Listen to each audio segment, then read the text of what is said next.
Hello बच्चों, एक बार फिर मैं आलोक कुमार आप सभी का आलोक फिजिक्स क्लास में स्वागत करता हूं।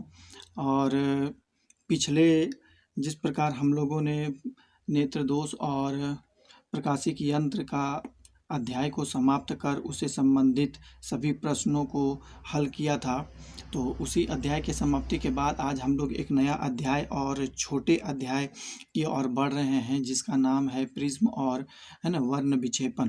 प्रिज्म और डिस्पर्सन हम लोग उसको कहते हैं बच्चों। तो ये आप लोग के कोर्स का बहुत छोटा सा लेसन है, जिसको मैं प्रयास करूंगा कि वो आज एक ही वीडियो में समाप्त हो जाए। तो हम लोग चलिए इस लेसन की ओर बढ़ते हैं और जानने का प्रयास पहले हम लोग करते हैं कि प्रिज्म किसे कहते हैं और है ना प्रकाश का वर्ण विक्षेपण इससे किस प्रकार होता है बच्चों। तो सबसे पहला मैं यहाँ पर जो है प्रिज्म को परिभाषित कर दूंगा, उसके बाद आप लोगों को इसका चित्र बना करके भी दिखा दूंगा कि प्रिज्म किस प्रकार होते हैं। तो प्रिज्म जो होता है बच्चों किसे कहते हैं, आप लोग अक्सर जो हैं प्रिज्म को अपने प्रयोगशाला में, स्कूल के प्रयोगशाला में देखे होंगे, है कि नहीं।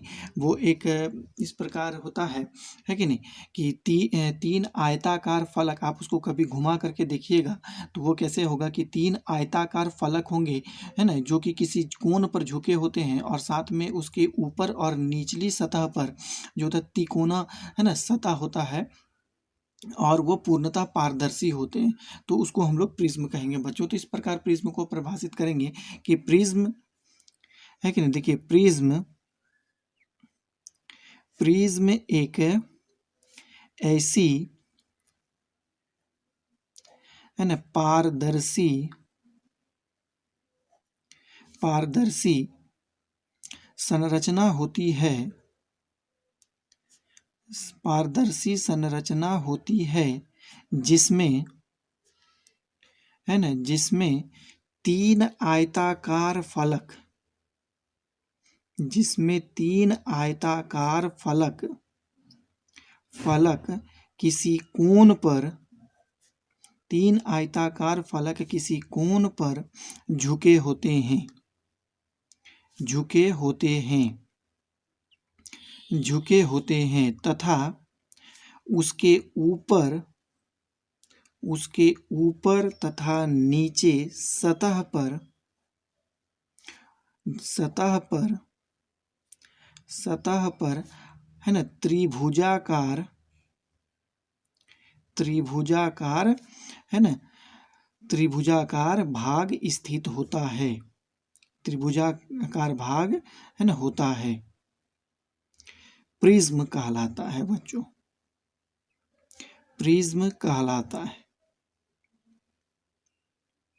तो क्या हो गया, देखिए प्रिज्म एक ऐसी पारदर्शी संरचना होती है जिसमें तीन आयताकार फलक किसी कोण पर झुके होते हैं तथा उसके ऊपर तथा नीचे सतह पर त्रिभुजाकार भाग होता है कि नहीं, वो प्रिज्म कहलाता है। तो प्रिज्म की संरचना जो होती है बच्चों, इसका डेफिनेशन जो होता है बहुत तरह से दिया जाता है। कहीं कहीं इसका डेफिनेशन इस प्रकार भी दिया जाता है कि देखिए तीन सतहों से, तीन सतहों से घिरा, तीन सतहों से घिरा भाग, तीन सतहों से घिरा भाग प्रिज्म कहलाता है, प्रिज्म कहलाता है, जिसका कम से कम दो सतह, जिसका कम से कम, जिसका कम से कम दो सतह, दो सतह किसी कोण पर झुके हों,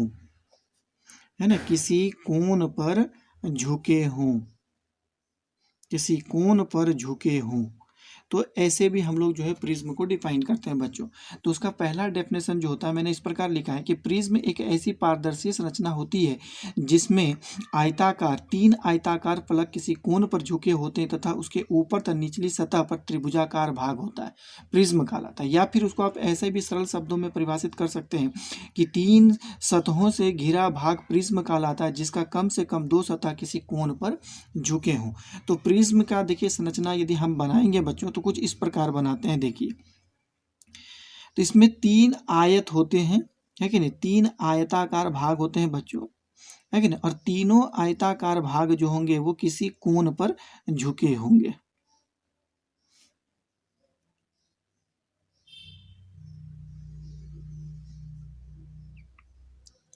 तो आप यहाँ पर देखिए बच्चे, ये एक प्रिज्म की संरचना है। इसमें 3 आयत है, देख पा रहे होंगे। एक आयत, इसका नाम यदि दे दें ए बी, यहाँ से दे दें सी और डी, तो एक आयत आप देख पा रहे हैं ए बी सी डी है बच्चों। और दूसरा आयत यदि देंगे, इसका नाम देते हैं ई एफ, तो एक आयत यहाँ पर क्या हो गया बच्चों, ए डी, देख पा रहे होंगे, ई एफ एक आयत हो गया, और दूसरा आयत हो गया एफ बी, है कि नहीं, सी ई। तो ये 3 आयत है जो कि किसी कोण पर झुके हैं, और ऊपर और निचली सतह पर देख पा रहे होंगे कि 2 त्रिभुजाकार भाग स्थित है, ए एफ बी और डी ई सी। तो इस प्रकार जो है प्रिज्म होता है बच्चों, हम जानते हैं। तो प्रिज्म आप लोग देखे होंगे, तो अपने लैब में भी देख पाएंगे। मेरे पास भी प्रिज्म है कि नहीं, तो किसी दूसरा दिन आप लोगों को मैं दिखा दूंगा। तो ये प्रिज्म होता है बच्चों। तो जनरली जो होता है कि हम यदि अध्ययन के दृष्टिकोण से प्रिज्म को हम लोग निर्माण करते हैं, इस प्रकार हम लोग प्रिज्म का निर्माण करते हैं। ये प्रिज्म का निर्माण है, जिसमें 3 रेखा हम लोग दिखाया जाता है, और ये तीनों रेखा जो होता है, दरअसल होता क्या है, ये एक आयत होता है, और 2 रेखाओं के बीच का जो कोण होता है, जिसको हम लोग ए से कहते हैं, उसको हम लोग प्रिज्म कोण कहते हैं। इसका नाम यदि दे दें, तो ए बी सी यदि हम लोग नाम देते हैं, है कि नहीं, तो यहाँ पर ये आप देख पा रहे हैं कि कोण ए जो होगा, इसको हम लोग क्या नाम देते हैं, प्रिज्म कोण नाम देते हैं। इसको कहते हैं प्रिज्म एंगल, ये प्रिज्म कोण होता है। और ये जो सतह होता है, ए बी सतह बोलिए, चाहे उसको ए सी सतह बोलिए, है ना, चाहे उसको बी सी सतह बोलिए, ये तीनों सतह को हम लोग अपवर्तक सतह, प्रिज्म का अपवर्तक सतह कहते हैं, है कि नहीं, प्रिज्म का अपवर्तक सतह कहते हैं बच्चों उसको। प्रिज्म का काम क्या क्या होता है, देखिए प्रिज्म का काम जो होता है, इसका हम लोग उपयोग 2 रूपों में करते हैं। प्रिज्म का उपयोग काम जो होता है, विज्ञान के क्षेत्र में प्रिज्म का 2 काम होता है। प्रिज्म का काम क्या क्या होता है बच्चों, है कि नहीं, एक तो काम होता है हम लोग का कि ये प्रकाश की दिशा को मोड़ता है कि नहीं। इसका पहला काम जो होता है वो प्रकाश की दिशा को मोड़ना है ना, प्रकाश की दिशा को मोड़ने का काम करता है, मोड़ना। दूसरा नंबर में होता है प्रकाश का वर्ण विक्षेपण करना, प्रकाश का वर्ण विक्षेपण करना, ये दूसरा काम होता है इसका, है ना। तो हम लोग जो है, सबसे पहले हम लोग जानते हैं कि प्रकाश, है ना, किस प्रकार यदि प्रवेश करती है प्रिज्म में, और वो मुड़ता किस प्रकार है बच्चों, इससे हम लोग पहले चर्चा करते हैं इस बात का। ऐसे तो आप लोगों को प्रिज्म के बारे में डिटेल्स में पढ़ना नहीं है, प्रिज्म का डिटेल्स आप लोगों को 12th क्लास में मिलेगा, और वहाँ पर प्रिज्म के बारे में बहुत गहन अध्ययन करना है बच्चों। तो यहाँ पर जो भी बन पाएगा मैं उसके बारे में आप लोगों को बताऊँगा, लेकिन उतना दूर तक नहीं पहुँचूँगा जितना आप लोगों को सिलेबस से बाहर हो जाए। तो मान लेता हूं कि ये एक प्रिज्म है बच्चों, जिसका नाम है मेरा ए बी सी। चलिए, ये एक प्रिज्म हो गया। और देखिए, प्रकाश की किरण जब इसमें आपतित होती है, इस प्रकार ये आपतित किरण है, तो ये किधर मुड़ेगी बच्चों, तो इसके लिए हम लोग सबसे पहले इस पर एक लंब ड्रॉ कर देते हैं कि ये एक लंब है, इस सतह पर लंब है।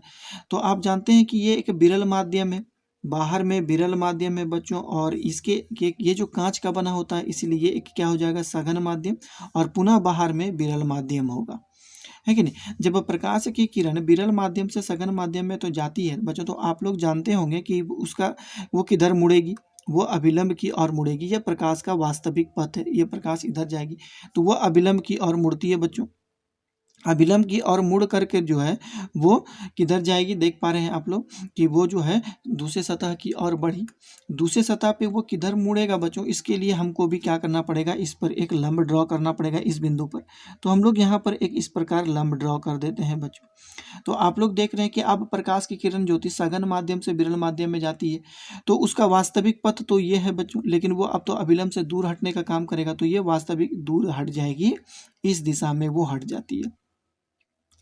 तो आप देख पा रहे हैं बच्चों कि प्रकाश की किरण का वास्तविक पथ ये था और उसका अंतिम पद ये हो गया। तो इसका मतलब प्रकाश अपनी वास्तविक पथ से कितने कोण से विचलित हुई, है कि नहीं। प्रकाश अपने वास्तविक पथ से तो इतने कोण से विचलित होगी ना, ये कोण हो गया उसका विचलन, जिसको हम लोग डेल्टा कहते हैं। ये डेल्टा कोण बनाता है, इसका विचलन हो गया। आप देख पा रहे हैं कि प्रकाश का वास्तविक पथ ये था और अंतिम पद ये हो गया। तो अंतिम पद को भी मैंने पीछे की ओर बढ़ाया और वास्तविक पद को पीछे की, तो वो इस पथ को इतना कोण से, डेल्टा कोण से मोड़ देती है। तो ये जो डेल्टा को हम लोग कहते हैं, इसको हम लोग क्या कहते हैं? विचलन कोण। मतलब प्रकाश का वास्तविक पथ और अंतिम पथ के बीच का कोण होता है, उसको हम लोग विचलन कोण कहते हैं, है कि नहीं? इसको हम लोग कैसे परिभाषित करेंगे? प्रकाश का, देखिए, प्रकाश का वास्तविक, है कि नहीं? प्रकाश का वास्तविक तथा अंतिम पथ के बीच का कोण क्या कहलाता है बच्चों? विचलन कोण कहलाता है कि नहीं? विचलन कोण कहलाता है, विचलन कोण कहलाता है बच्चों। तो इस बात को आप लोगों को जानना होगा, है कि नहीं? और दो सतहों के बीच का कोण जो होता है उसको हम लोग प्रिज्म कोण कहते हैं। दो सतहों के बीच का कोण, है कि नहीं? दूसरा नंबर में होगा प्रिज्म कोण। इसमें हम लोग क्या कहते हैं? जिसको हम लोग ए से इंडिकेट करते हैं, प्रिज्म कोण किसको कहते हैं, है कि नहीं? दो सतहों के बीच का कोण जो होता है वो प्रिज्म कोण कहलाता है।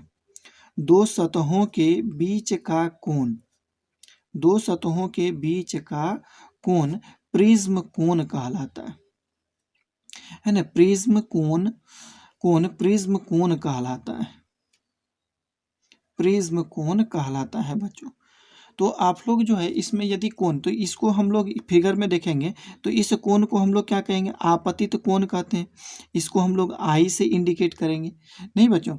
और ये वाला जो ये पलक मुड़ गई, यहाँ पे अपवर्तित प्रकाश है जो कि सॉलिड रेखा से, डॉटेड रेखा से नहीं, सॉलिड रेखा से, और ये लंब के साथ जो कोण बना रही है, इस कोण का नाम हम लोग क्या देते हैं? R1 देते हैं। तो ये पहला सतह के लिए आपतित कोण और ये अपवर्तित कोण हो गया। फिर वही हम लोग दूसरी सतह AC के लिए बात करेंगे तो ये वाला जो कोण हो जाएगा, इस कोण को हम लोग क्या कहते हैं? इस कोण को हम लोग कहेंगे आपतित कोण। दूसरे सतह के लिए आपतित कोण, जिसका नाम हम लोग R2 देते हैं। आप देख पा रहे हैं। और ये सतह, ये जो कोण हो जाएगा, इसको हम लोग निर्गत कोण कहते हैं, इसका नाम हम लोग E देते हैं। तो इतनी इसमें बातें होती है। इसके बारे में आप लोगों को गणित पढ़ना उतना है नहीं, आप लोगों को उतना जानना है नहीं, है कि नहीं? लेकिन फिर भी जो है मैं ये एक समीकरण को यहाँ पे लिख देना चाहूँगा। यदि मान लेता हूँ, माना, देखिए, माना यदि, है ना, माना प्रिज्म के पदार्थ का अपवर्तनांक, है ना, प्रिज्म के पदार्थ का अपवर्तनांक म्यू हो तो, है ना, म्यू हो तो विचलन कोण और अपवर्तनांक के बीच का जो संबंध जो होता है बच्चों, वो कुछ इस प्रकार होता है। डेल्टा इज इक्वल टू होता है μ-1a। ये समीकरण जो होता है वो बहुत ही इंपॉर्टेंट समीकरण होता है प्रिज्म के लिए। आप लोगों को ये बात याद रखना होगा, ये बहुत ही इंपॉर्टेंट समीकरण होता है। डेल्टा इज इक्वल टू μ-1, जहाँ डेल्टा आप लोगों को पहले बता दिया गया, यहाँ डेल्टा जो होता है विचलन कोण होता है, और म्यू जो है वो पदार्थ का अपवर्तनांक है, और ए क्या है? वो प्रिज्म का कोण है। ये प्रिज्म कोण होता है बच्चों। तो प्रिज्म के बारे में आप लोग, बस आप लोगों के कोर्स में इतना ही है, इससे ज़्यादा आप लोगों को इसमें मैथमेटिकल कैलकुलेशन करना नहीं है। लेकिन आगे क्लास में यदि आप लोग 12th में जाते हैं तो इसके बारे में आप लोगों को विस्तार से गणितीय गणना करना पड़ता है और विभिन्न प्रकार के समीकरण को निर्गत करना पड़ता है।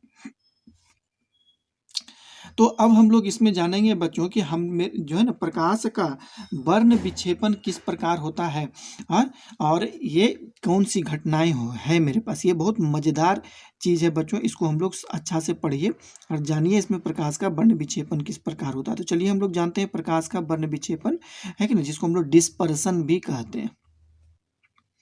इसको हम लोग डिस्पर्सन ऑफ लाइट कहेंगे, प्रकाश का वर्ण विक्षेपन कहते हैं, है ना। प्रकाश का वर्ण विक्षेपन, डिस्पर्सन ऑफ लाइट किसको कहते हैं? देखिए, इसका हम परिभाषा को लिख देना चाहते हैं। पहले देखिए लिखते हैं। देखिए, जब प्रकाश की या श्वेत प्रकाश की किरण, है ना, जब श्वेत प्रकाश की किरण, है ना, किरण प्रिज्म पर आपतित होती है ना, प्रिज्म पर आपतित होती है, तो निर्गत होने के बाद, है ना, तो निर्गत होने के बाद निर्गत होने के बाद, है ना, प्रकाश अपने अवयवी वर्णों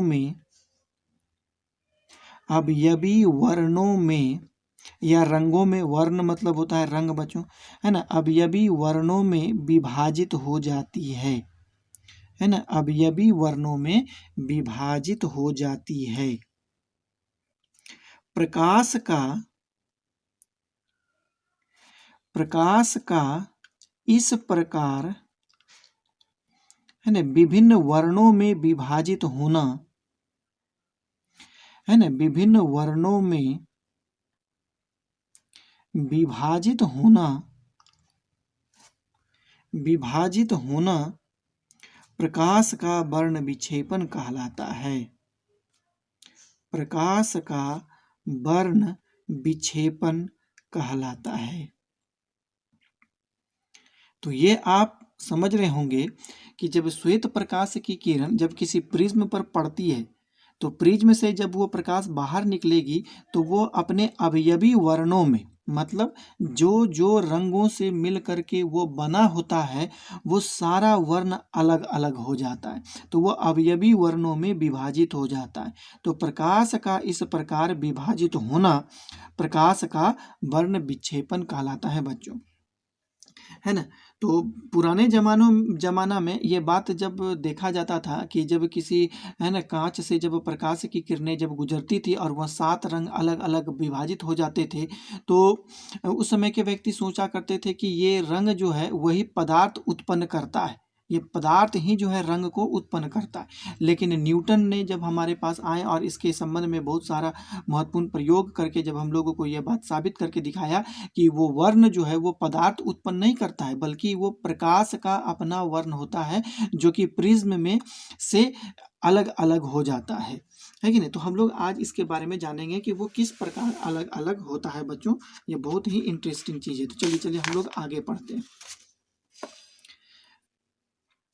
तो ये था मेरा प्रकाश का वर्ण विक्षेपण। तो इसका फोटो आप देख पाएंगे बच्चों कि कुछ इस प्रकार होता है कि मान लेते हैं कि ये मेरे पास एक प्रिज्म है, ये एक प्रिज्म है और इससे मैंने एक श्वेत प्रकाश की किरणें जो होती है इसमें आपतित कराया और यहाँ पर मैंने एक पर्दा लगा दिया जहाँ पर मुझे ये 7 रंग प्राप्त होंगे। तो इसमें इसका वास्तविक पथ तो आप देख पा रहे हैं कि इसका वास्तविक पथ ये होगा। अब ये प्रकाश ज्योति अपनी पथ से मुड़ेंगे, ये 1 2 3 4 5 6 और ये 7 वर्ण है कि नहीं। तो ये मुड़ते हैं बच्चों, ये भी मुड़ेंगे यहाँ पर, ये भी मुड़ेंगे यहाँ पे, ये भी मुड़ते हैं यहाँ पर, ये भी मुड़ते हैं, ये भी मुड़ते हैं। तो इस प्रकार जो है 7 रंग अलग अलग देखिए हो जाता है। तो ऊपर वाले रंग को तो आप लोग जानते होंगे कौन सा रंग होता है, इसको हम लोग लाल कहते हैं और नीचे वाले रंग को हम लोग वैगनी कहते हैं, जिसको वायलेट कलर भी कहा जाता है ना। और इससे ऊपर वाले रंग को हम लोग जामुनी कहा जाता है कि नहीं।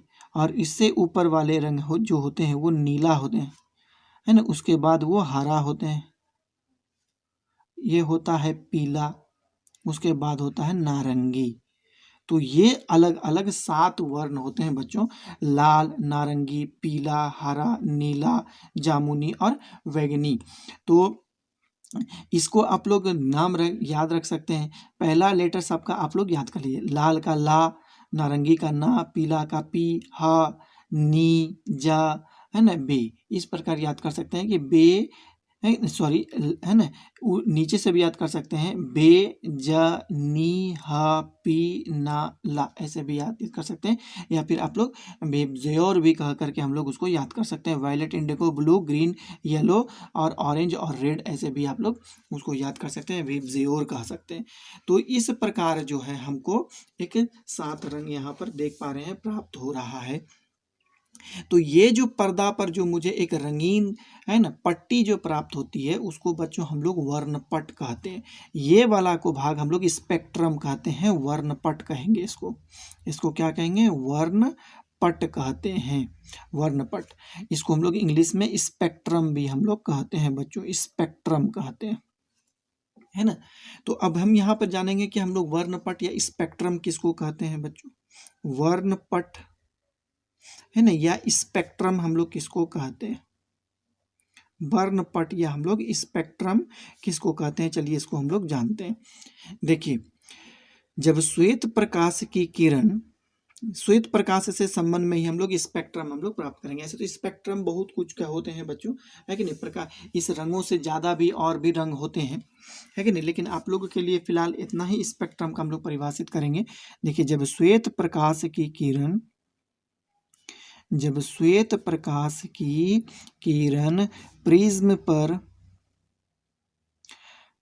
पर आपतित होने के बाद निर्गत होती है,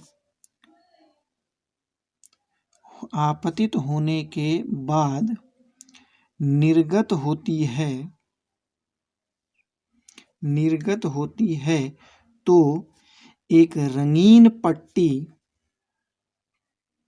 एक रंगीन पट्टी, है कि नहीं, पर्दे पर, एक रंगीन पट्टी पर्दे पर प्राप्त होती है, प्राप्त होती है, जिसे वर्णपट कहा जाता है ना, जिसे वर्णपट कहा जाता है बच्चों, जिसे वर्णपट कहा जाता है।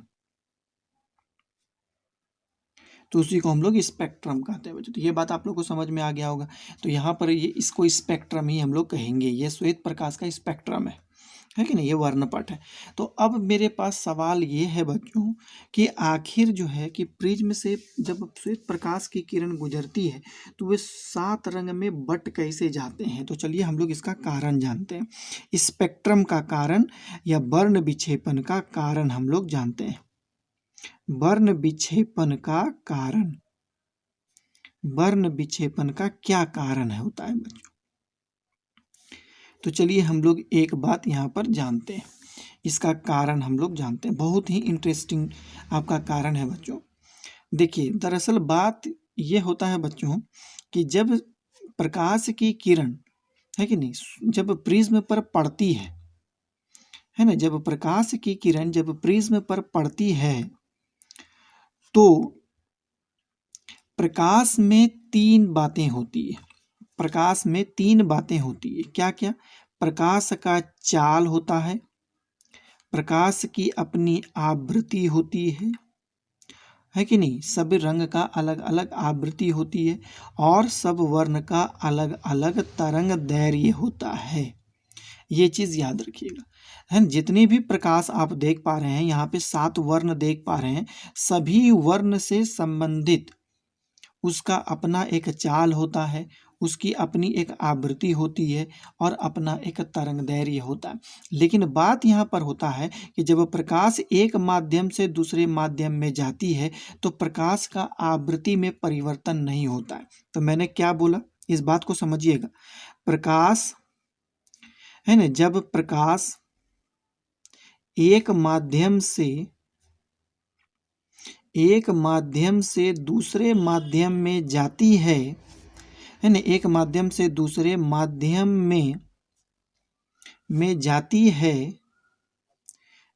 है तो प्रकाश का आवृत्ति अपरिवर्तित रहता है। तो प्रकाश का आवृत्ति बदलता नहीं है, आवृत्ति अपरिवर्तित रहती है, अपरिवर्तित रहती है, बदलता नहीं है बच्चों।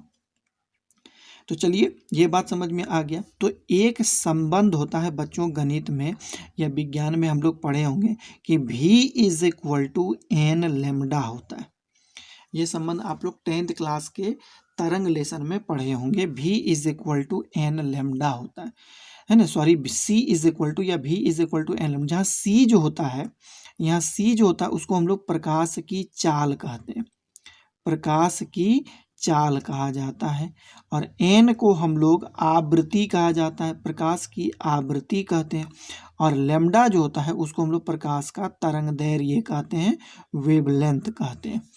है कि नहीं। तो आप यहाँ पर जान रहे हैं कि प्रकाश एक माध्यम से जब प्रिज्म में प्रकाश प्रवेश करती है तब वो विरल माध्यम से सघन माध्यम में जाती है। इसका मतलब है कि यहाँ माध्यम का परिवर्तन हो रहा है, विरल माध्यम से सघन माध्यम में। तो इस स्थिति में प्रकाश का आवृत्ति में परिवर्तन नहीं होगा। तो यदि आवृत्ति में परिवर्तन नहीं होगा बच्चों, तो इसका मतलब है कि आवृत्ति नियत हो गया, कांस्टेंट हो गया। तो इस संबंध में कि प्रकाश का चाल किस पर निर्भर करेगा, उसके तरंग दैर्घ्य पर निर्भर करता है बच्चों। प्रकाश का चाल उसका तरंग दैर्घ्य पर निर्भर करता है। और हम जानते हैं कि प्रत्येक प्रकाश का सभी वर्ण का, है कि नहीं, सभी वर्ण का तरंग दैर्घ्य अलग अलग होता है। सभी वर्ण का तरंग दैर्घ्य क्या होता है बच्चों, अलग अलग होता है। सभी वर्ण का तरंग दैर्घ्य अलग अलग होता है।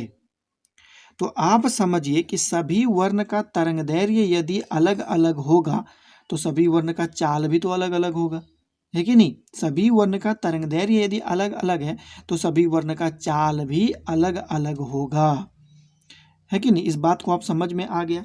शुरू से समझिए कि जब प्रकाश एक माध्यम से दूसरे माध्यम में प्रवेश करता है तो प्रकाश की आवृत्ति में कोई परिवर्तन नहीं होता है। तो संबंध c बराबर n लैम्डा में c कांस्टेंट हो गया। तो c यदि कांस्टेंट हो गया तो प्रकाश का चाल उसके तरंग दैर्घ्य पर निर्भर करता है और सभी वर्ण का तरंग दैर्घ्य अलग अलग होता है, जिसके वजह से चाल भी अलग अलग होगा। तो जब श्वेत प्रकाश की किरण जब किसी प्रिज्म पर पड़ती है तो सभी वर्ण का तरंग दैर्घ्य अलग अलग होने के कारण वो प्रिज्म पर, है कि नहीं, अलग अलग चाल से चलना शुरू कर देती है, जिसके वजह से वहां उसका बंटवारा हो जाता है कि नहीं, जहां वह उसका बंटवारा हो जाता है बच्चों, है कि नहीं। आप लोग इस प्रकार देखे होंगे कि आप लोग देखिएगा कि आप हाथ पे मट्टी का, है कि नहीं, एक आप रखिएगा मट्टी का मतलब पाउडर टाइप का मट्टी रखना होगा और उसको पानी में फेंक दीजिए। तो जब पानी में आप उसको फेंकेंगे तो देखिएगा क्या कि भारी पत्थर जो होते हैं वो जल्दी नीचे गिरने लगते हैं और छोटे छोटे पत्थर जो होते हैं वो थोड़ा लेट से गिरते हैं, इसका मतलब ऊपर ही रह जाते हैं। इसका मतलब है पानी के अंदर जाने के बाद वो अलग अलग वेलोसिटी के साथ मोशन करने लगते हैं। हवा में ऐसी बात नहीं होगी, लेकिन ये बात पानी में आपका जरूर होगा बच्चों। तो वही बात यहाँ पर भी प्रकाश के साथ भी हो जाता है कि जब उसे प्रिज्म के अंदर जब डाला जाता है तो सभी प्रकाश का तरंग दैर्घ्य अलग अलग होता है, जिसके वजह से वो प्रिज्म में अलग अलग चाल से चलना शुरू कर देते हैं, जिसके वजह से वो उसका बंटवारा होना शुरू हो जाता है। वो बट जाते हैं अलग अलग चाल से चलने के कारण और वो फिर बाहर निकल जाते हैं, है कि नहीं, जिसके वजह से हमें 7 अलग अलग रंग मुझे प्राप्त हो जाता है बच्चों। तो ये बात आप लोगों को समझ में आ गया होगा, है कि नहीं। हमने क्या बोला कि देखिए सभी का तरंग दैर्घ्य अलग अलग होता है, जिसके कारण, है ना, जिसके कारण सभी वर्ण अलग अलग चाल से प्रिज्म में चलना शुरू कर देते हैं, है ना, चलना शुरू कर देते हैं, है कि नहीं, अलग अलग चाल से चलना शुरू कर देते हैं और वह, है ना, और वह सभी वर्ण अलग अलग बट जाते हैं,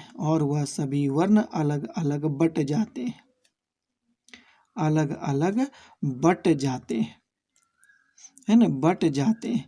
तो ये बात तो आप लोग को समझ में आ गया होगा कि वो अलग अलग बट जाते हैं, लेकिन ये बात आप लोग को समझना होगा अब कि बट तो जाते हैं, लेकिन इस स्पेक्ट्रम में आप देखिए तो बैंगनी रंग सबसे नीचे कैसे चले जाता है और लाल वर्ण सबसे ऊपर कैसे चले जाता है।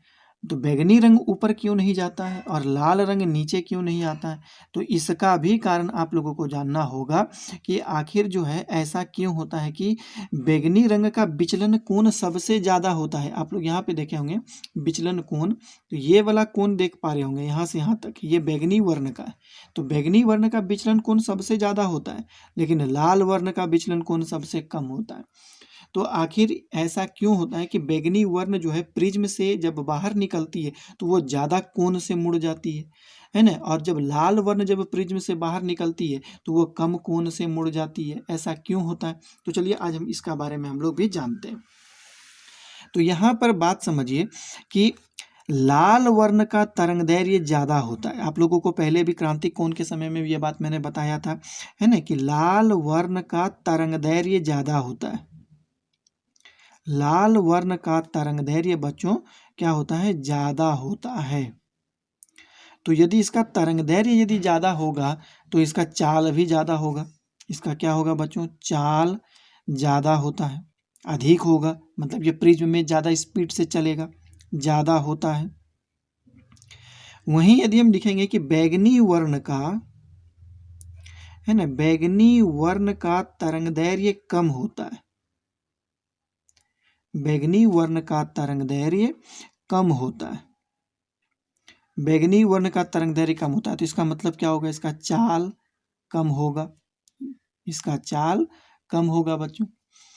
तो चलिए अब आप लोग अपवर्तनांक का परिभाषा आप लोगों के सामने में है कि निर्वात में प्रकाश की चाल, निर्वात में, है कि नहीं, निर्वात में चाल बटा माध्यम में चाल, है कि नहीं, माध्यम में चाल, निर्वात में चाल और ये माध्यम में चाल होगा, है कि नहीं, माध्यम में चाल होगा। तो आप लोग बताइए कि लाल वर्ण के संबंध में प्रिज्म के लिए अपवर्तनांक ज़्यादा होगा या प्रिज्म का अपवर्तनांक ज़्यादा होगा, या बैंगनी वर्ण के संबंध में प्रिज्म का अपवर्तनांक ज़्यादा होगा? ये बात आप लोगों को समझिए। हमने क्या कहा कि लाल वर्ण के संबंध में प्रिज्म का अपवर्तनांक ज़्यादा होगा या बैंगनी वर्ण के संबंध में प्रिज्म का अपवर्तनांक ज़्यादा होगा। देखिए यहाँ पर यदि हम बैंगनी वर्ण के लिए लेते हैं तो बैंगनी वर्ण का चाल कम होता है, माध्यम में बैंगनी वर्ण का चाल कम होता है, अतः इसका अपवर्तनांक, प्रिज्म का अपवर्तनांक बैंगनी वर्ण के लिए ज़्यादा होगा, है कि नहीं, क्योंकि नीचे है, ये बढ़ेगा तो ये घटेगा और ये घटेगा तो ये बढ़ेगा, तो चाल कम है तो उसके लिए अपवर्तनांक ज़्यादा होगा। तो यहाँ पर आप ये बात याद रखिएगा कि बैंगनी वर्ण के संबंध में, तो यहाँ पर हम म्यू को बैंगनी से इंडिकेट करते हैं, तो बैंगनी वर्ण का अपवर्तनांक लाल वर्ण के अपवर्तनांक से ज़्यादा होगा, लाल वर्ण के अपवर्तनांक से ज़्यादा होगा। इसका मतलब प्रिज्म एक ही है, लेकिन उस प्रिज्म का जो अपवर्तनांक होगा वह अपवर्तनांक बैंगनी वर्ण के लिए ज़्यादा होगा और लाल वर्ण के लिए कम होगा।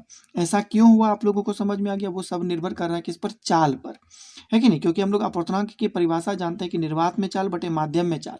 यदि बैंगनी वर्ण का माध्यम में चाल कम होता है तो अपवर्तनांक ज़्यादा होगा, लाल वर्ण का माध्यम में चाल ज़्यादा होता है, अतः उसका अपवर्तनांक भी कम होगा।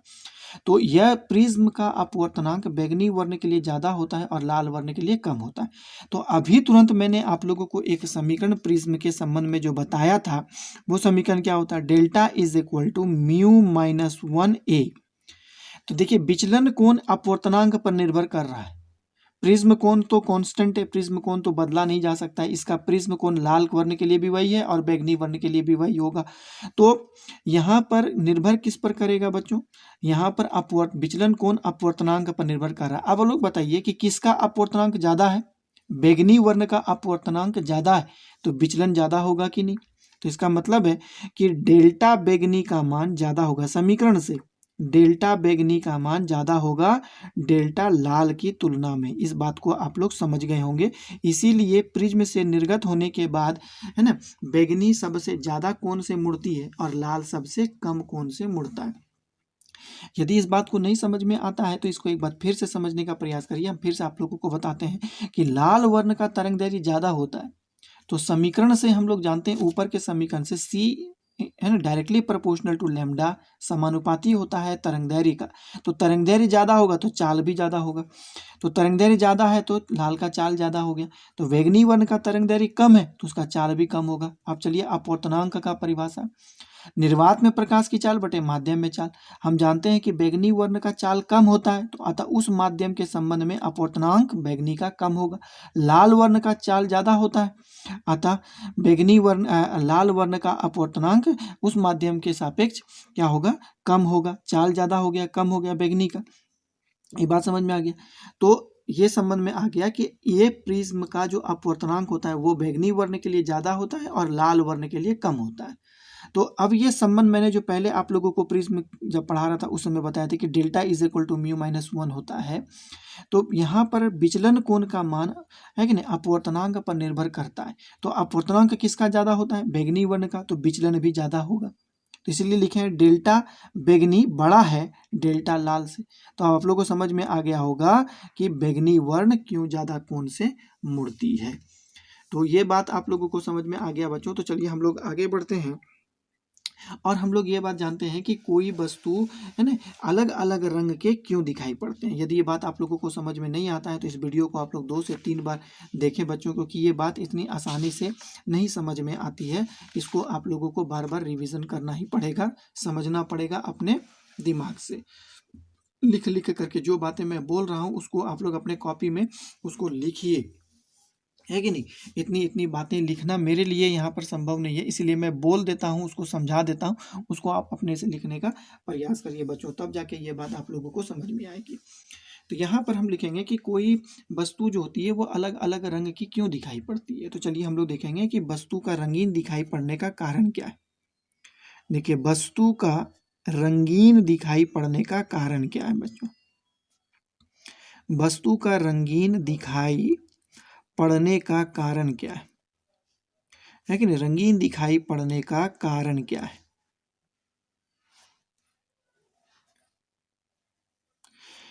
कारण तो सबसे पहला चीज आप लोग ये बात जानिए कि पहला बात क्या होता है कि जो कोई वस्तु यदि सफेद रंग का होता है कि नहीं। सफेद वस्तु जो होती है कि नहीं। सफेद वस्तु सफेद क्यों दिखाई देती है कि नहीं। हम लोग जान गए अभी कि 7 वर्ण जो होते हैं उसके मिलने से, जैसे 7 वर्ण कौन कौन होते हैं, जैसे लाल लाल हो गया, नारंगी हो गई है ना, पीला हो गया, हरा हो गया है कि नहीं, नीला हो गया है कि नहीं, जामुनी और बैंगनी। ये 7 वर्ण को यदि आप आपस में मिला दीजिएगा तो वो आप लोग जानते हैं कि वो श्वेत प्रकाश बन जाता है कि नहीं, क्योंकि श्वेत प्रकाश से मिलकर के बना हुआ है।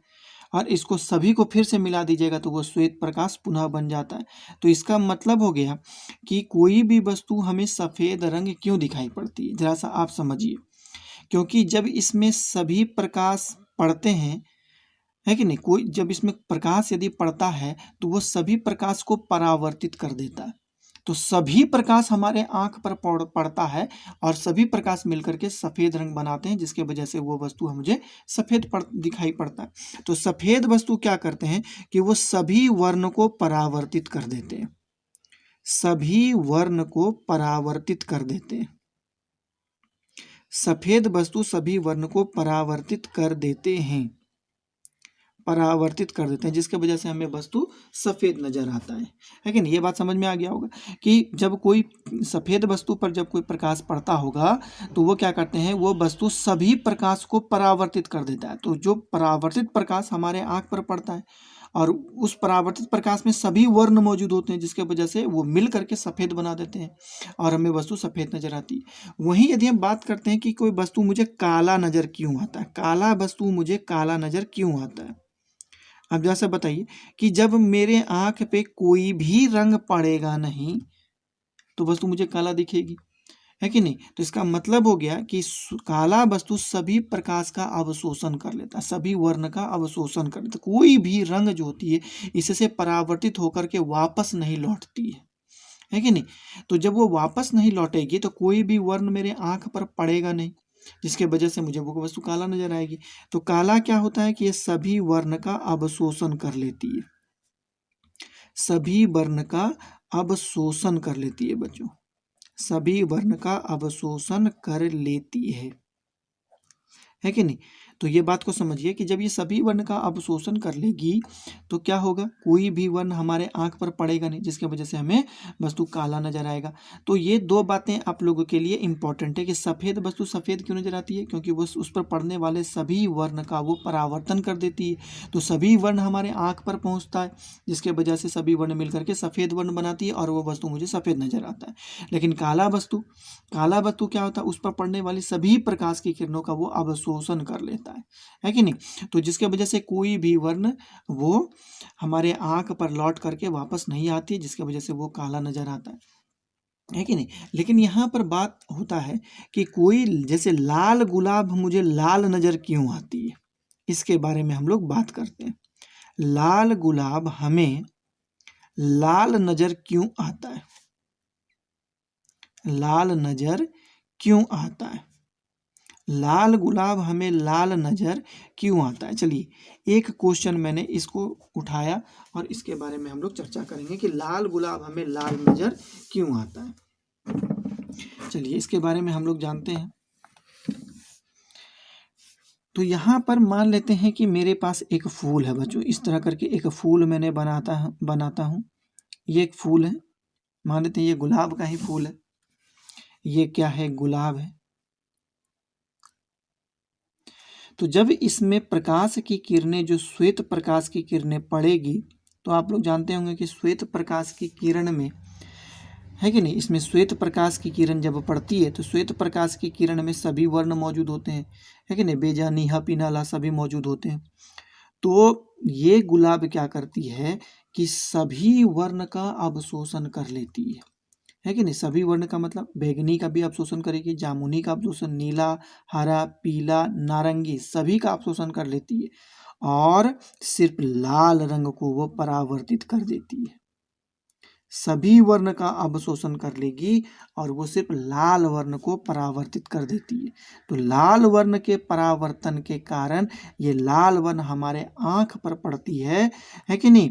ये लाल वर्ण हमारे आँख पर पड़ती है, जिसके वजह से ये फूल मुझे लाल नज़र आता है कि नहीं। आप लोग इसको ऐसे भी जानते हैं। मान लेते हैं कि ये फूल का एक छोटा सा हिस्सा मैं ले लेता हूँ। यहाँ पर सभी वर्ण इस पर पड़ रहे हैं। ये श्वेत प्रकाश की किरणें इस पर आ रही है और ये 7 भाग में बट गया।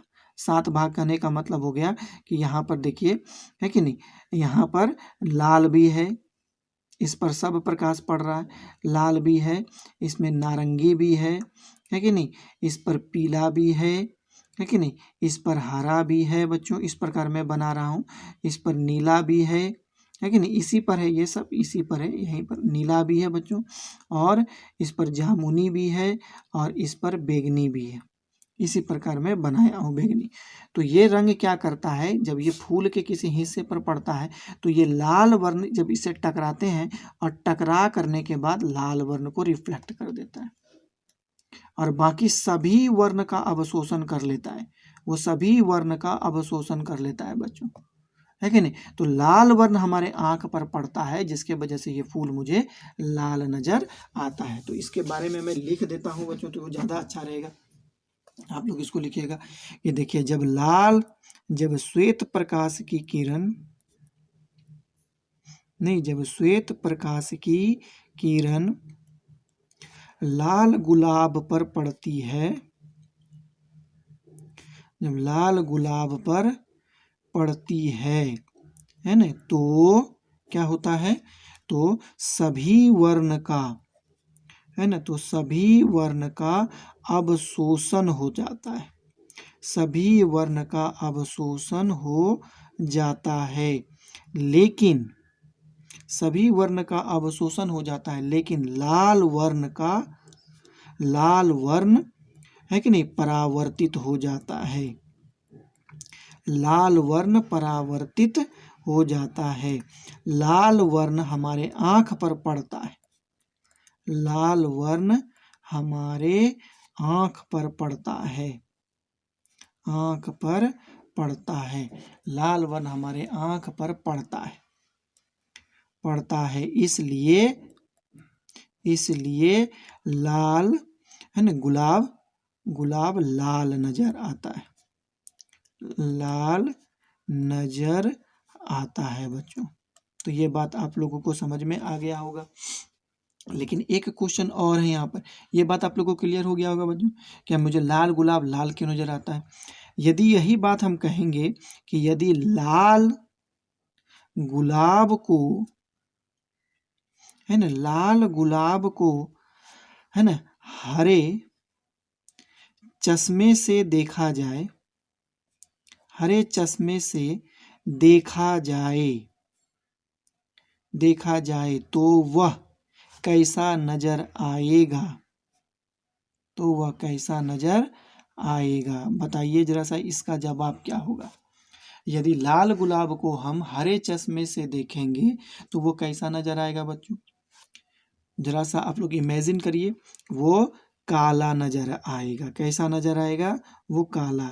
आश्चर्य हो रहा है बच्चों ये बात जान करके कि वो कैसा नजर आएगा, काला। ऐसा क्यों होता है बच्चों, आप हमको बताइए कि आप हम लोग को बताइए कि हरे चश्मे से मुझे पूरी दुनिया हरी नजर आने लगती है। यदि हम अपने आँख के ऊपर यदि लाल कांच लगा लेते हैं तो मुझे पूरी दुनिया लाल नजर आती है। ऐसा क्यों होता है, क्योंकि वो कांच लाल है, उसका सिर्फ एक ही प्रॉपर्टी होगा कि वो अपने में से लाल रंग को ही गुजरने देता है कि नहीं।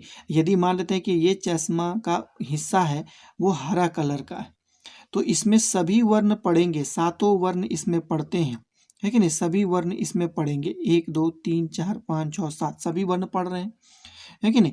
तो वो सभी वर्ण को अवशोषित कर लेगा बच्चों, है कि नहीं। वो सभी वर्ण को अवशोषित कर लेगा। ये कौन है, देख देख पा रहे होंगे, ये बैगनी वर्ण है कि नहीं। ये जामुनी है, ये कौन है, ये नीला है, ये पीला है, ये हरा है, ये नारंगी है और ये लाल है। तो इसमें सभी वर्ण पढ़ेंगे, है कि नहीं। लेकिन ये सिर्फ हरे वर्ण को अपने इसमें से गुजरने देता है कि नहीं। तो हरे वर्ण यदि इसमें गुजरेगा तो वो गुजर के हमारे आंख पर पड़ेगा, बाहर से आने वाली प्रकाश चश्मे से पार होगी और हमारे आंख पर जाएगी। तो हरा रंग गुजर करके हमारे आंख पर पहुंच जाता है, जिसके वजह से हमें सभी चीज़ हरा नजर आता है कि नहीं। ये बात समझे। अब यदि लाल है ना चश्मा यदि अपने ऊपर लगा लेते हैं तो आपको लाल क्यों नजर आता है, क्योंकि वो चश्मा सिर्फ आप सभी वर्णों को अवशोषित कर लेगा, सिर्फ लाल वर्ण को आपके चश्मे से गुजरने देता है, जो लाल वर्ण हमारे आंख पर पहुंचता है, जिसकी वजह से सभी चीज़ें मुझे लाल नजर आती है। अब जैसा सोचिए कि यहाँ पर गुलाब है, ये गुलाब है बच्चों, है कि नहीं। अब ये इसमें 7 प्रकाश इसमें पड़े थे, जिसके वजह से वो सभी प्रकाश का अवशोषण कर लिया, सिर्फ लाल वर्ण को सभी प्रकाश का अवशोषण कर लिया और सिर्फ लाल वर्ण रेड को वो रिफ्लेक्ट कर दिया, है कि नहीं। अब इस रेड के रास्ते में यदि आप एक हरा चश्मा लगा करके खड़े हो जाइए तो क्या वो ये हरा चश्मा इस लाल वर्ण को अपने में से गुजरने देगा, नहीं, क्योंकि वो लाल वर्ण का तो अवशोषण कर लेगा, है कि नहीं। वो हरा चश्मा सिर्फ हरे वर्ण को अपने में से गुजरने देता है, न कि लाल वर्ण को गुजरने देता है। तो जब वो लाल वर्ण इसके चश्मे पर जाएगा तो वो इससे पार नहीं हो पाएगा। तो कोई भी यहाँ पे हमारा आँख है, तो कोई भी वर्ण हमारे आँख तक नहीं पहुँच पाएगा, जिसके वजह से ये फूल मुझे काला नजर आएगा बच्चों। तो ये बात आप लोग समझे होंगे, है कि नहीं। तो आप लोग याद रखिएगा, जैसे कि आपके मान लेते हैं घर में नाइट बॉल जल रहा है बच्चों, तो आप लोग लाल रंग का है ना लाल नाइट बॉल जला लीजिए अपने रूम में, और आप लोग है ना हरे रंग का चश्मा पहन करके उस रूम में घुस जाइए, आपको हर वस्तु काली नजर आने लगेगी। तो इस चीज़ का आप लोग प्रैक्टिकल अपने घर में भी कर सकते हैं बच्चों। तो ये बहुत ही इंपॉर्टेंट चीज़ है। ये सिर्फ गुलाब के बारे में नहीं है, दुनिया में जितने भी कलर मुझे नज़र आता है सबके पीछे कोई वस्तु मुझे पीली नज़र आती है, तो पीला नज़र आने का वस्तु क्या है कि वह वस्तु जो होती है सभी वर्ण का अवशोषण कर लेता है, सिर्फ पीले वर्ण को परावर्तित कर देता है, जिसकी वजह से वो पीला नज़र आता है। कोई वस्तु मुझे नीला नज़र क्यों आता है, क्योंकि वह वस्तु जो होती है सभी वर्ण का अवशोषण कर लेता है, सिर्फ नीले वर्ण को परावर्तित करता है, तो नीला वर्ण हमारे आँख तक पहुँचता है, जिसकी वजह से वह वस्तु मुझे नीला नज़र आता है। तो वस्तु के दिखाई देने का कारण वस्तु यही है। तो चलिए अब हम लोग थोड़ा सा रंगों के बारे में बात कर लेते हैं कि रंग जो होते हैं वो 3 प्रकार के होते हैं बच्चों। आप लोग जानते हैं कि रंग जो होते हैं, वर्ण जो होते हैं वो 3 प्रकार के होते हैं। वर्ण बोलिए, रंग बोलिए, कलर बोलिए, है कि नहीं। वो वर्ण 3 प्रकार के होते हैं, है कि नहीं। 3 प्रकार के होते हैं, 3 प्रकार के होते हैं। कौन कौन होते हैं, तो सबसे पहले को हम लोग कहते हैं प्राइमरी कलर, जिसको प्राथमिक वर्ण कहा जाता है, जिसको प्राथमिक वर्ण कहते हैं, है कि नहीं। दूसरा नंबर हम लोग को कहते हैं द्वितीयक वर्ण, सेकेंडरी रंग जिसको हम लोग कहते हैं, इसको हम लोग द्वितीयक वर्ण कहते हैं। और तीसरे को हम लोग को कहते हैं बच्चों, तीसरा जो होता है उसको हम लोग कहते हैं संपूरक वर्ण कहते हैं, उसको हम लोग को क्या कहेंगे, संपूरक वर्ण कहते हैं, है कि नहीं। इसको हम लोग प्राइमरी वर्ण कहते हैं, इसको हम लोग सेकेंडरी वर्ण, इसको हम लोग है ना कंपोजिट कलर कहा जाता है, इसको संपूरक वर्ण कहते हैं। तो सबसे पहला बात आता है कि प्राथमिक कलर किसको कहा जाता है। तो प्राथमिक कलर जैसे लाल, है कि नहीं, हरा और नीला, है ना, लाल, हरा और नीला वर्ण जो होते हैं उसको हम लोग प्राथमिक वर्ण कहते हैं, है कि नहीं। ये प्राथमिक वर्ण होते हैं क्योंकि ये वर्ण किसी अन्य वर्णों के मिश्रण से नहीं बनाए जा सकते, है कि नहीं। प्राथमिक वर्ण जो होते हैं वो अन्य वर्णों के मिश्रण से नहीं बनाए जा सकते हैं, और फिर क्या है, इन वर्णों के मिश्रण से अन्य सभी वर्ण बनाए जा सकते हैं। जैसे कि हम लोग कहेंगे प्राथमिक वर्ण किसको कहते हैं, प्राथमिक वर्ण हम लोग किसको कहते हैं, इसका परिभाषा हम लोग लिख देते हैं। यहाँ हो गया लाल, हरा और नीला, है कि नहीं। लाल, हरा और नीला वर्ण प्राथमिक वर्ण कहलाते हैं, प्राथमिक वर्ण कहलाते हैं, प्राथमिक वर्ण कहलाते हैं क्योंकि इन सभी वर्णों के मिलने से, क्योंकि इन सभी वर्णों के मिलने से, इन सभी वर्णों के मिलने से अन्य सभी जैसे द्वितीयक बोले, संपूरक बोले, सभी वर्ण, अन्य सभी वर्ण बनाए जा सकते हैं, बनाए जा सकते हैं, अन्य सभी वर्ण बनाए जा सकते हैं। तो वहीं द्वितीयक वर्ण किसको कहते हैं बच्चों, लेकिन मैं इस वीडियो को जब अपलोड करूंगा तो उसमें लास्ट में मैं कलर आप लोगों को दिखा दूंगा कि ये जो होता है द्वितीयक कलर होते हैं, है कि नहीं। तो हम आप लोगों को बता देंगे द्वितीयक वर्ण कौन कौन से होते हैं, आप लोगों को समझ में आ जाएगा। तो द्वितीयक कलर जो होते हैं, देखिए इसमें एक होता है मैजेंटा, मैजेंटा, है कि नहीं, जिसको हम लोग गुलाबी रंग भी कहेंगे, लगभग ये गुलाबी जैसा होता है कि नहीं। एक होता है मैजेंटा, उसके बाद होता है बच्चों, है ना, एक होता है सियान, है ना, CYAN, सियान इसको कहा जाता है, सियान। और तीसरा होता है पीला, येलो। एक क्या कहें, मैजेंटा, सियान और पीला, इसको है ना, ये द्वितीयक वर्ण कहलाते हैं।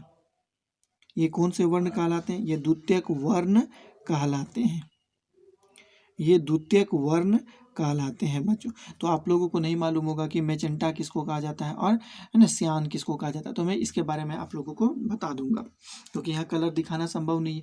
तो वीडियो जब अपलोड करेंगे उसी समय बच्चों में उस कलर के बारे में आप लोगों को दिखा दूंगा। तीसरा बात होता है बच्चों यहाँ पर कि संपूरक वर्ण क्या होता है। संपूरक वर्ण क्या है उसके बारे में हम लोग चर्चा करते हैं। संपूरक वर्ण क्या होते हैं, संपूरक वर्ण, देखिए वैसे दो वर्ण, है ना, वैसे दो वर्ण संपूरक वर्ण कहलाते हैं, वैसे दो वर्ण संपूरक वर्ण कहलाते हैं, संपूरक वर्ण कहलाते हैं जिसके मिलने से,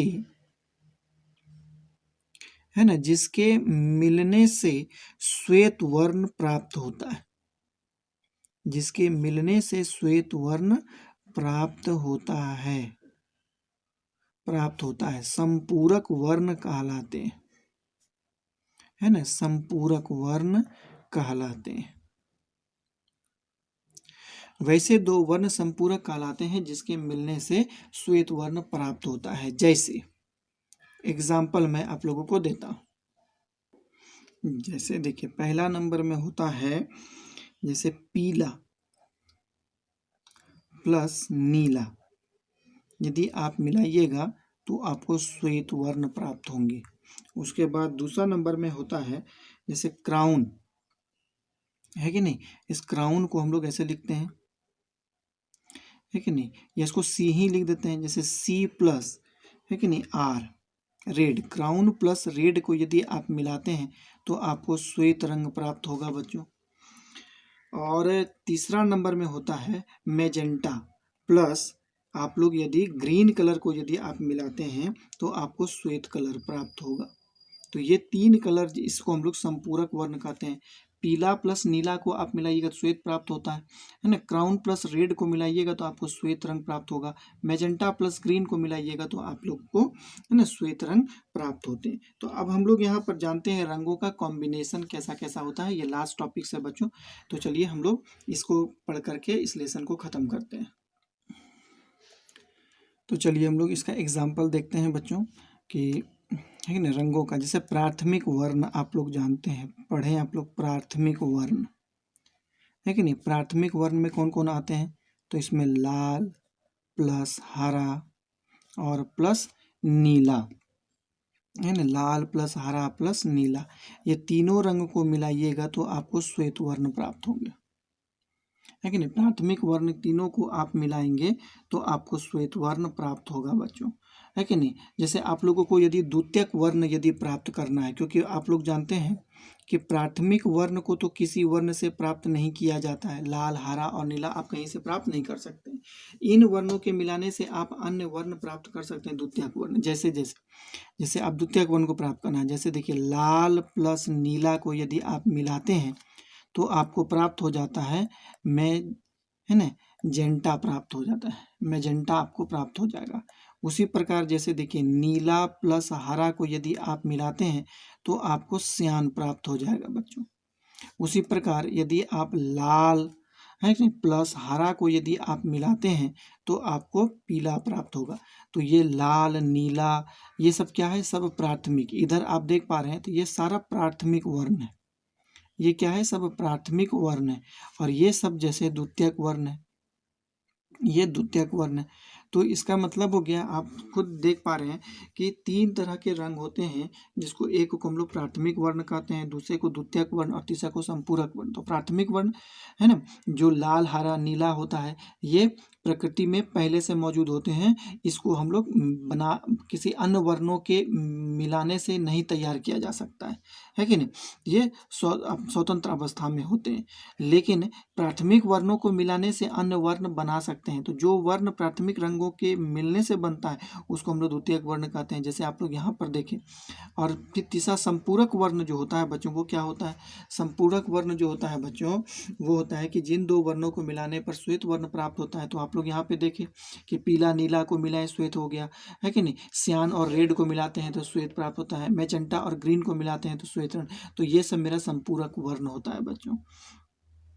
तो इतने ही आज का वीडियो है बच्चों, इससे ज़्यादा है नहीं, इस लेसन में आप लोगों का है भी नहीं। और ठीक है, जिनके ये बोर्ड में है तो उसे अच्छा से पढ़ें, और नहीं तो उनको अपने नॉलेज को इंक्रीज़ करने के लिए पढ़ें। तो इतना ही कह करके ये वीडियो को मैं समाप्त करना चाहूँगा बच्चों। और ये अध्याय भी बहुत इंटरेस्टिंग है। इसमें कलर के बारे में, हम अपने लाइफ के बारे में, दुनिया के बारे में हम लोग जानते हैं कि किस प्रकार जो है हमें जो वस्तु दिखाई पड़ती है, प्रकाश का वर्ण विक्षेपण किस प्रकार होता है ना, क्यों कैसे रंगे मुड़ती है, दिखाई पड़ती है। तो इसके बारे में हम लोगों ने आज विस्तार पूर्वक हम लोगों ने चर्चा किया। इसी प्रकार जो है आप लोग सभी मेरे वीडियो पर बने रहेंगे। आगे आने वाले समय में मैं विद्युत धारा से संबंधित वीडियो बनाऊंगा। नया लेसन स्टार्ट होगा जिसको हम लोग इलेक्ट्रिक करंट कहते हैं बच्चों। वो लेसन और भी अधिक है ना रोमांचित करने वाला होता है। तो उस वीडियो को देखने के लिए, है कि नहीं, आप लोग मेरे साथ इस वीडियो पर ज़रूर बनेंगे, मुझे ये उम्मीद है। इन्हीं चंद शब्दों के साथ जो है मैं आज के वीडियो को समाप्त करना चाहूँगा। बच्चों आप लोग हमेशा हंसते रहें, खेलते रहें, मुस्कुराते रहें, है ना। वीडियो देखने के लिए धन्यवाद। और ये जो चैनल में जो बच्चे नए हैं तो वो उसका सबसे पहला यही काम होगा कि वो इस चैनल को लाइक करेंगे, सब्सक्राइब करेंगे और अपने दोस्तों के साथ शेयर करेंगे। थैंक यू बच्चों, लॉट्स ऑफ थैंक्स।